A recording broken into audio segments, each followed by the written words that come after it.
तो बच्चों आज हम आपको पढ़ाएंगे अवकलन। अवकलन की शुरुआत शून्य से हम करेंगे। हम ये मानकर चलते हैं कि अवकलन आपका आज पहला दिन है और पहला लेक्चर भी हमारा है, तो इस तरह से अवकलन क्या होता है इसका अध्ययन हम जीरो से एकदम करेंगे।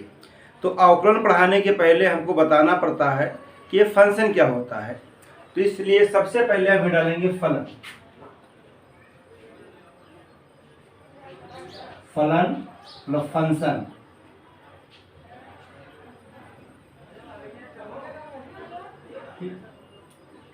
फंक्शन क्या है? तो फंक्शन वास्तव में फंक्शन पढ़ाने के लिए हमें टू वेरिएबल्स लेना पड़ता है जिनको हम चर कहते हैं। तो माना दो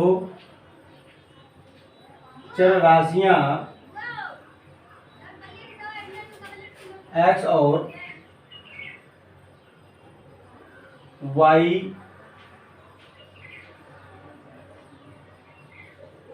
इस प्रकार हैं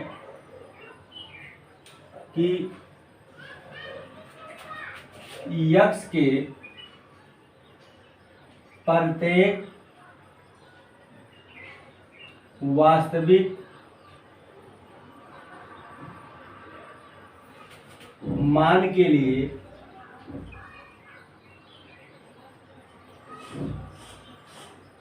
y का एक वास्तविक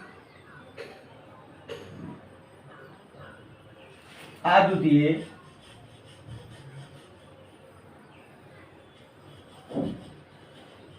मान प्राप्त होता है, तो y को x का फलन कहते हैं।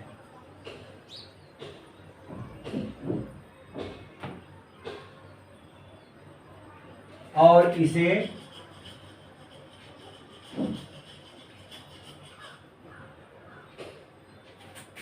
साधारणतया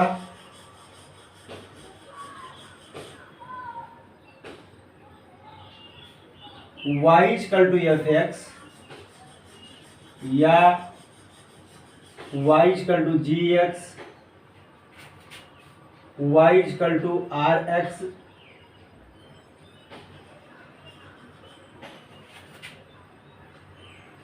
y इक्वल टू h(x) आदि से निरूपित करते हैं।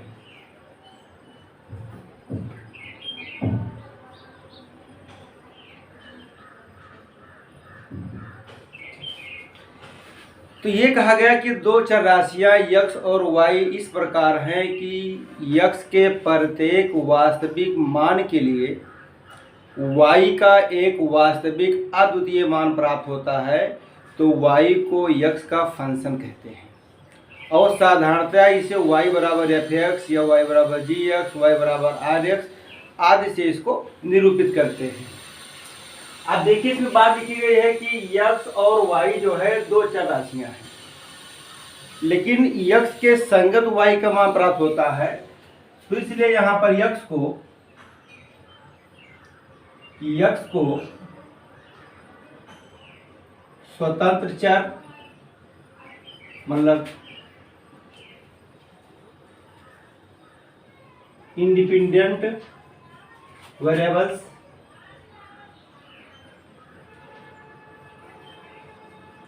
और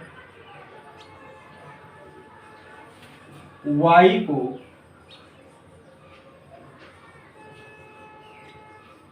परतंत्र चर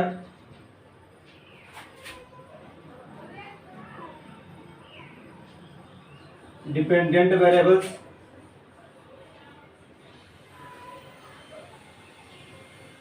कहते हैं। ये बात तो हमने बात किया कि सबसे पहले अवकलन पढ़ाने के पहले हमें फंक्शन बताना पड़ता है कि फंक्शन क्या है। तो फंक्शन के बारे में आपने देखा कि हमने बताया कि दो चर राशियां हैं हाँ, ये क्वेश्चन और होता है, चर राशि किससे कहते हैं? वह राशियाँ जिनका मान बदलता रहता है, निश्चित नहीं होता है, उन्हें हम चर राशि कहते हैं।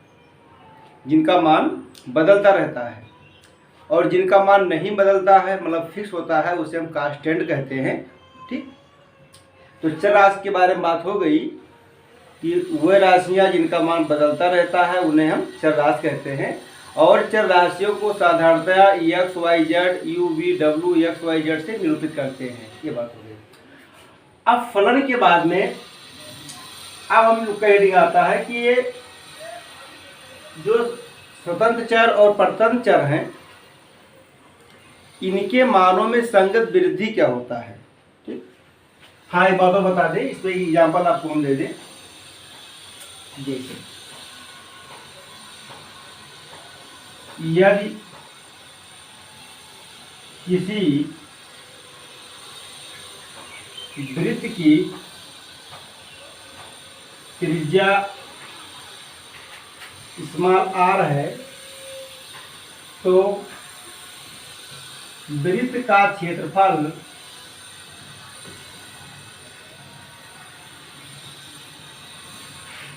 Capital A equal to pi R square होता है।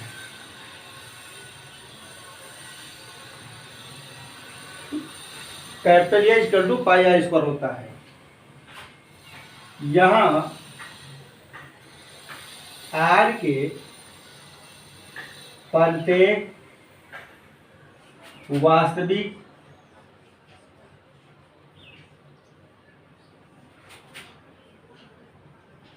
मान के लिए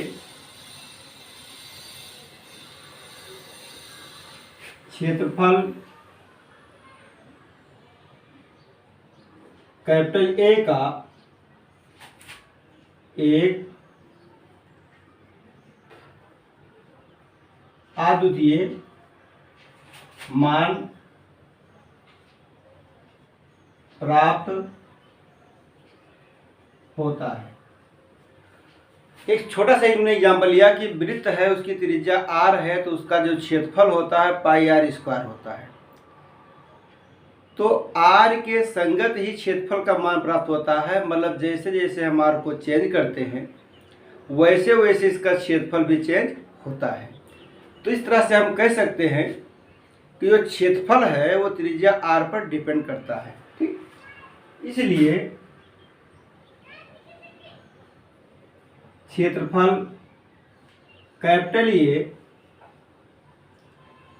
त्रिज्या r का एक फलन है, अर्थात ए equal to F R.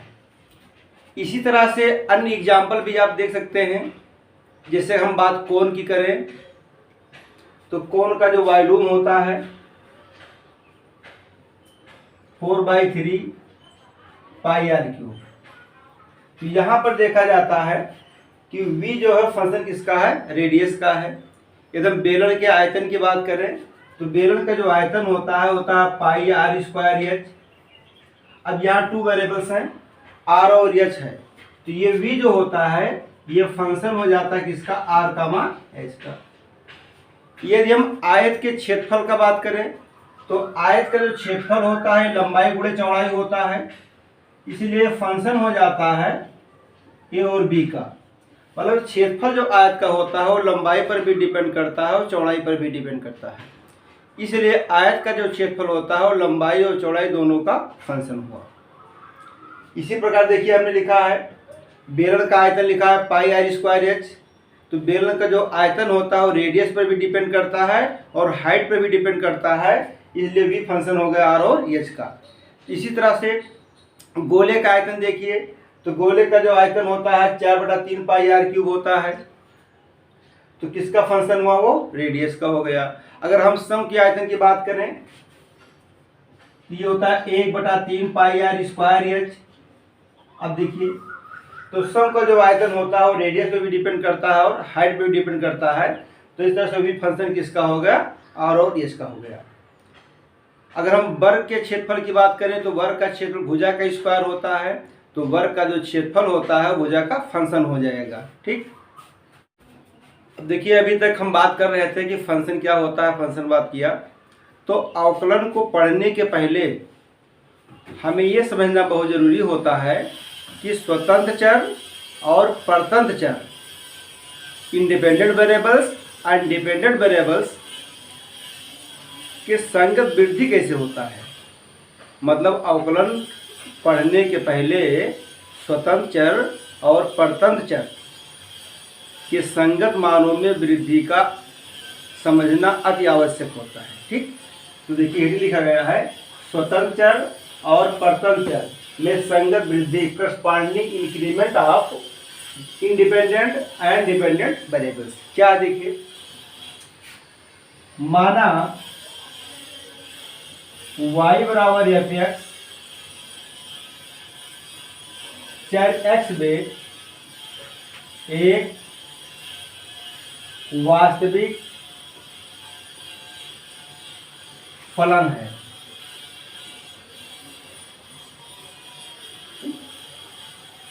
x स्वतंत्र चर और y परतंत्र चर है। फलन में x बराबर x1 रखने पर फलन का मान y1 और x बराबर x2 रखने पर फलन का मान y2 प्राप्त होता है। तो अब ऐसा कि हमने कहा कि y बराबर एफ एक्स कोई एक फंक्शन है जिसमें x क्या है, स्वतंत्र चर है, y क्या है, परतंत्र चर है। तो इस फलन में x बराबर x1 रखा जाता है तो फंक्शन का मान y1 प्राप्त होता है। इस फंक्शन में x बराबर x2 रखा जाता है तो फंक्शन का मान y2 प्राप्त होता है। तो x के मान में वृद्धि x2 माइनस x1 और y के मान में संगत वृद्धि y2 माइनस y1 होता है।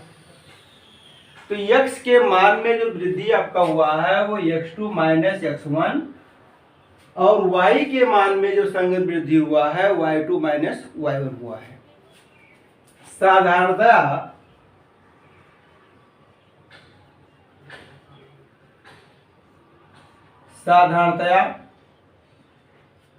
x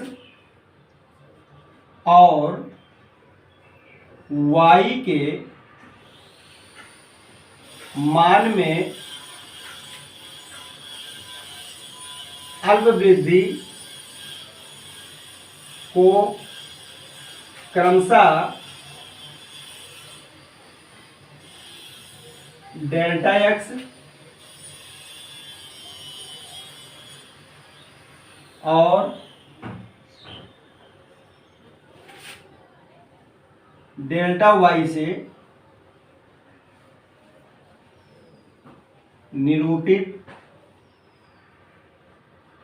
करते हैं। बेसिक कंसेप्ट आपका है। हमने आपसे कहा कि y बराबर एफ एक्स एक वास्तविक फंक्शन है। तो इस फंक्शन में x बराबर x1 रखने से फंक्शन का मान y1 आता है। फलन में x बराबर x2 रखने से फंक्शन का मान y2 आता है। तो ऐसी स्थिति में x के मान में जो वृद्धि होता है वो x2 माइनस x1 हो जाता है और इसके संगत y के मान में जो वृद्धि होता है ये y2 माइनस y1 होता है। तो x के मान में जो वृद्धि हुआ है x2 माइनस x1, इसी को हम नाम देते हैं डेल्टा x, और y के मान में जो वृद्धि हुआ है y2 माइनस y1, इसका नाम देते हैं डेल्टा y। ठीक, तो इस तरह से x और y के मान में जो वृद्धि होती है, जो परिवर्तन होता है, उसको हम एक का नाम देते हैं डेल्टा x और y में होता है डेल्टा y। यदि ये वृद्धि धनात्मक है, मतलब वृद्धि हो रही है तो चिन्ह धनात्मक का लगाते हैं। यदि ये परिवर्तन ह्रास हो रहा है, ह्रास का मतलब क्या है कि जो वृद्धि ना होकर के कमी हो रही है, तो ऐसी स्थिति में डेल्टा x और डेल्टा y का चिन्ह जो होता है वो नेगेटिव हो जाता है। मतलब वृद्धि होने पर चिन्ह धनात्मक और ह्रास होने पर यानी कमी होने पर इसका जो चिन्ह होता है वो ऋणात्मक होता है। अब आपने देखा अभी तक, सबसे पहले मैंने आपको बताया कि ये फंक्शन क्या होता है, इसके बाद मैंने बताया कि स्वतंत्र चर और परतंत्र चर क्या है, इंडिपेंडेंट वेरिएबल्स क्या होता है, डिपेंडेंट वेरिएबल्स क्या है, और इनके मानों में जो परिवर्तन होता है वो कैसे होता है। ठीक, अब डिफरेंशियल का सबसे महत्वपूर्ण और पहला हेडिंग आपका शुरू होता है। पहला हेडिंग का मतलब क्या है कि डिफरेंशियल अब यहाँ से शुरुआत होता है। डिफरेंशियल को समझने के लिए हमने फंक्शन और वेरिएबल्स के बारे में आपसे बात किया। अब यहाँ से फलन का अवकलन या अवकल गुणांक, डेरिवेटिव और डिफरेंशियल कोएफिशिएंट। ठीक, अब हम लोग यहाँ से ये समझेंगे कि अवकलन क्या है। ठीक, देखिए, माना y बराबर f(x), चर x में एक वास्तविक फलन है।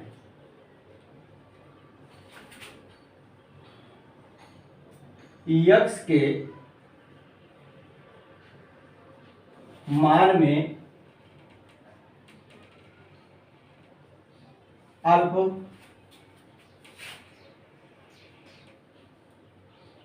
वृद्धि करने पर y के मान में अल्प संगत वृद्धि डेल्टा y होता है। ये कहा गया कि y बराबर f(x), वेरिएबल्स x में एक फंक्शन है, y x का एक फलन है। तो जब हम x के मान में परिवर्तन करेंगे तो y के मान में भी परिवर्तन होगा, क्योंकि उसका फंक्शन है। तो कहा गया तो ठीक है, x के मान में वृद्धि हम कर देते हैं, परिवर्तन करते हैं डेल्टा x। तो y के मान में परिवर्तन क्या हो गया, डेल्टा y। जैसे जैसे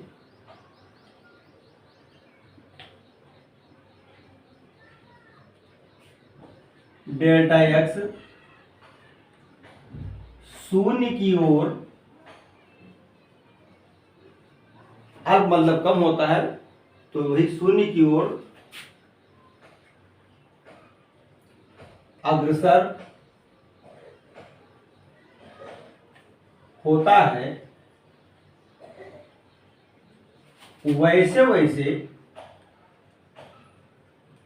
डेल्टा y भी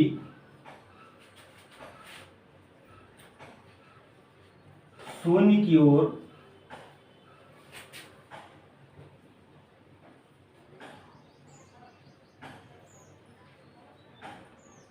अग्रसर होता है। अल्प मतलब कम, जैसे जैसे डेल्टा x का मान शून्य की ओर अग्रसर होता है तो वैसे वैसे डेल्टा y का मान भी शून्य की ओर अग्रसर होगा।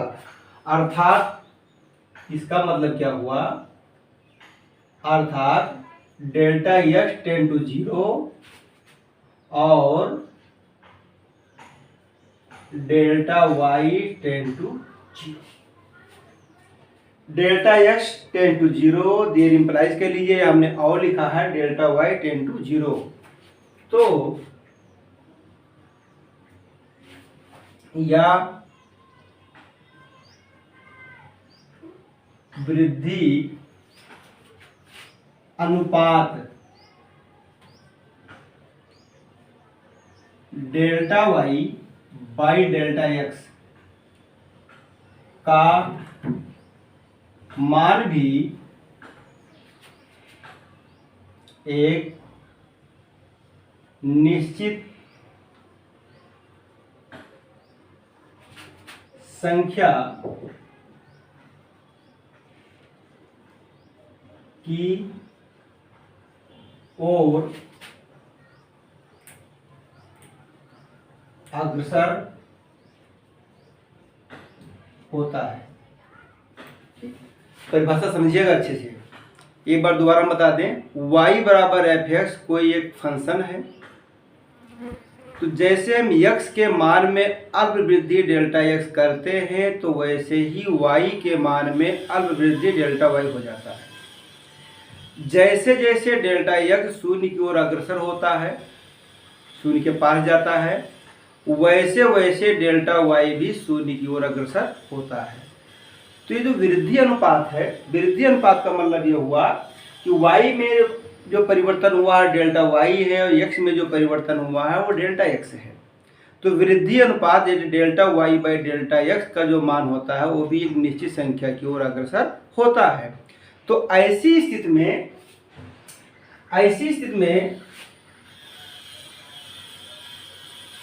Limit delta x tend to 0 delta y by delta x का एक निश्चित मान प्राप्त होता है।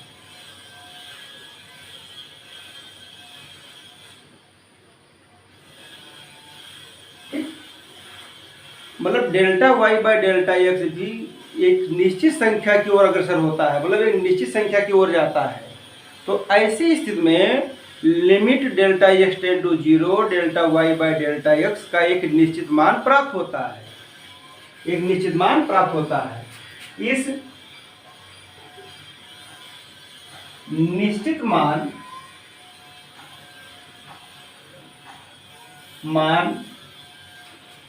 को फलन y का x के सापेक्ष अवकलज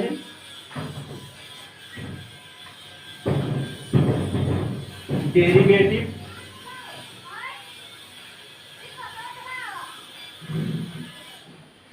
या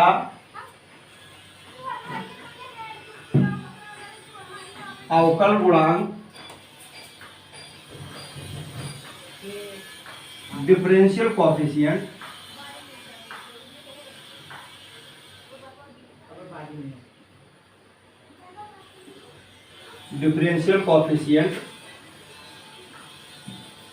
कहते हैं। तो एक बात कंफर्म हो गया कि limit delta x tend to 0 delta y by delta x का एक निश्चित मान प्राप्त होता है, और जो निश्चित मान प्राप्त होता है इसे हम नाम देते हैं फलन y का x के सापेक्ष अवकलन, और इसे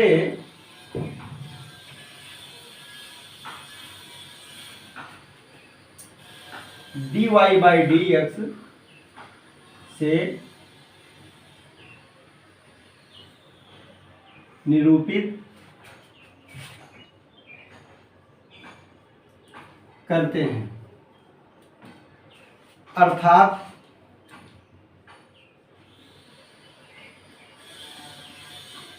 dy बाई dx बराबर limit delta x tend to 0 delta y by delta x। तो हम लोगों ने बात ये सीख लिया कि dy बाई dx क्या है। तो वास्तव में dy बाई dx का जो सही नाम है limit delta x tend to 0 delta y by delta x है। डेल्टा y क्या है, y के मान में अल्प वृद्धि है, और डेल्टा x क्या है, x के मान में अल्प वृद्धि है। तो डेल्टा y बाई डेल्टा जो दिया है एक अनुपात है, क्या है, अनुपात है। तो इसका जब कोई निश्चित मान प्राप्त होता है तो इसे हम नाम देते हैं y का x के सापेक्ष अवकलन, और इसको सिंबल देते हैं हम dy/dx। तो हम लोग आज से एक बात सीखेंगे कि dy/dx का जो मतलब होता है वह लिमिट होता है delta x tend to 0 delta y delta x। और इसमें एक बात मत भूलिए कौन किसका फंक्शन है। y लिखा dy/dx लिखा तो y is the function of x। y क्या है? x का फंक्शन है। कौन स्वतंत्र है कौन परतंत्र है? तो x जो लिखा है वो आपका स्वतंत्र चर है, y जो लिखा है आपका परतंत्र चर है। स्वतंत्र चर का मतलब होता है इंडिपेंडेंट वेरिएबल्स है, और जो परतंत्र है उसे हम कहते हैं डिपेंडेंट वेरिएबल्स हैं। तो इस तरह से हमारे पास एक नियम आ गया कि dy/dx से बराबर होता है limit del x tend to 0 delta y delta x। तो जैसे अभी हम बात किए आपसे कि limit del x tend to 0 del y del x को ही हम dy/dx करते हैं, ठीक। तो अब नया स्टेप हमारा बन जाता है, तो फिर किसी फंक्शन का डिफरेंशियल कैसे ज्ञात करेंगे। फंक्शन ट्रिग्नोमेट्री फंक्शन भी है, अलजेब्रा भी है, एक्सपोनेंशियल सीरीज भी है, इन सब का जो है हम डिफरेंशियल कैसे ज्ञात करेंगे। तो इस तरह से हम लोग का सबसे महत्वपूर्ण और पहला हेडिंग बन जाता है अवकलज डेरिवेटिव और अवकल गुणांक ज्ञात करना। टू डिटरमाइन द डेरिवेटिव और डिफरेंशियल कोफिशिएंट। देखिए क्या है ये, मतलब किसी फंक्शन का अवकलज हम कैसे ज्ञात करेंगे। देखिए माना y बराबर f(x), चर x में एक वास्तविक फलन है, कामा x के मान में अल्प वृद्धि डेल्टा x करने पर y के मान में संगत अल्प वृद्धि डेल्टा y हो जाता है। अर्थात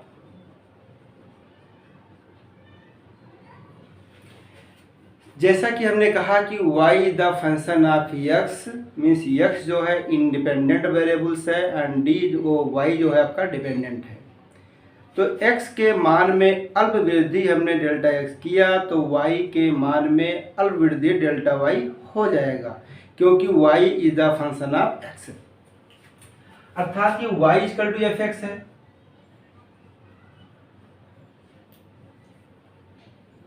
तो y के मान में कितना परिवर्तन हुआ है? डेल्टा y हुआ है। x के मान में कितना परिवर्तन हुआ है? डेल्टा x हुआ है। तो there implies y plus delta y equal to f(x) plus delta x। समीकरण 2 से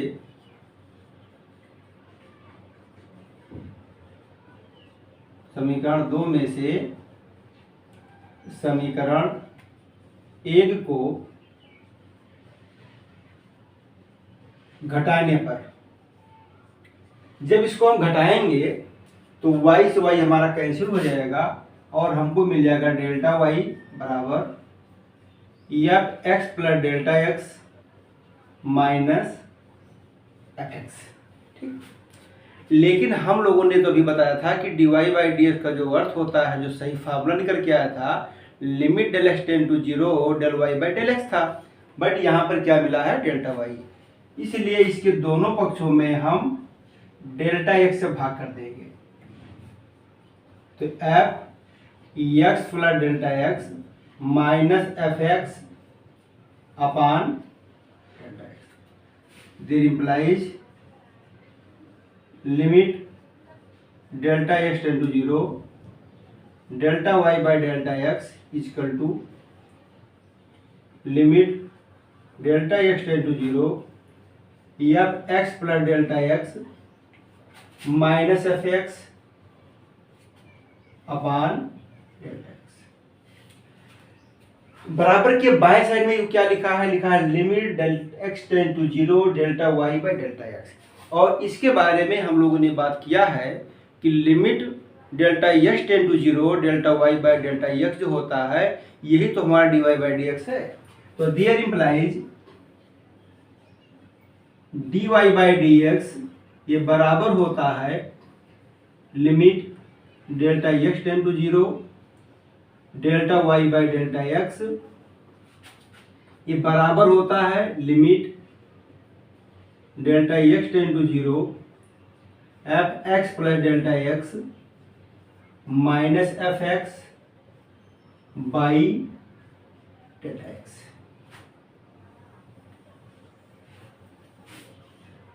जब इस फार्मूले को प्रूफ किया गया तो यहाँ पर डेल्टा एक्स लिखा है।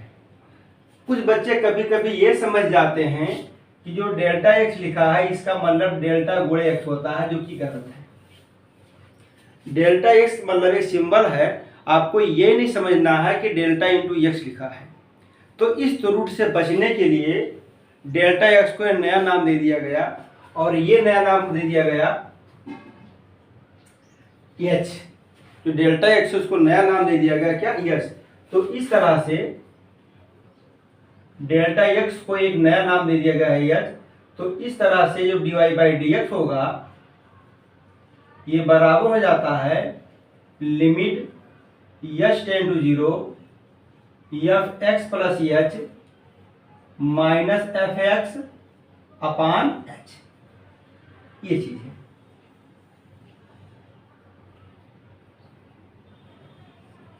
ठीक, यही फार्मूला है। इसको सरल करने के लिए और भाषा को आसान करने के लिए डेल्टा एक्स को क्या मान लिया गया, एच मान लिया गया है। डेल्टा एक्स को जो है मान लिया गया क्या है, वो एच है। तो इस तरह से d y by d x जो बराबर होता था limit delta x tend to 0 f x plus delta x minus f x by delta x. तो इस तरह से d y by d x बराबर हो जाएगा limit h tend to 0 f x plus h minus f x by h. सबसे अच्छी बात क्या है, इतने छोटे फार्मूले पे इंटरमीडिएट की इतनी मोटी किताब लिखी गई है। देखिए, एक छोटा सा फार्मूला है d y by d x बराबर limit h tend to 0 f x plus h minus f x by h. इसी फार्मूले पर पूरी इंटर की किताब लिखी गई है। और सबसे अच्छी बात है कि यूपी बोर्ड में इसी एक फार्मूले से लगभग 50 नंबर क्वेश्चन आते हैं। अब सोचना पड़ता है कि इतना छोटा फार्मूला 50 नंबर कैसे मिल जाएगा, मिलेगा क्योंकि आप डिफरेंशियल पढ़ेंगे। डिफरेंशियल पढ़ने के बाद में डिफरेंशियल का रेसिप्रोकल होगा, इंटीग्रल होगा, तो डिफरेंशियल इंटीग्रल पढ़ना पड़ेगा। और इसके बाद क्या है, डिफरेंशियल इंटीग्रेशन का जो कॉम्बिनेशन होगा जिसको बोलते हैं डिफरेंशियल इक्वेशन भी हम पढ़ेंगे। डिफरेंशियल का यूज क्या है, जैसा कि मैंने आपसे कहा कि आज मैं आपको अवकलन पढ़ाऊंगा, तो हमारे जीवन में अवकलन का यूज क्या है, एप्लीकेशन ऑफ डिफरेंशियल भी यहीं पर है। यदि हम इंटीग्रल पढ़ते हैं तो हमारे दैनिक जीवन में इंटीग्रल का यूज क्या है वो भी आपको पढ़ाएंगे, एप्लीकेशन ऑफ इंटीग्रल। ठीक, तो application of differential, application of integral, differential equation, differential integral, ये सब मिला करके लगभग 50 नंबर का यूपी बोर्ड में पूछा जाता है, जो कि आज से लगातार एक ही वीडियो आपको हम देते रहेंगे।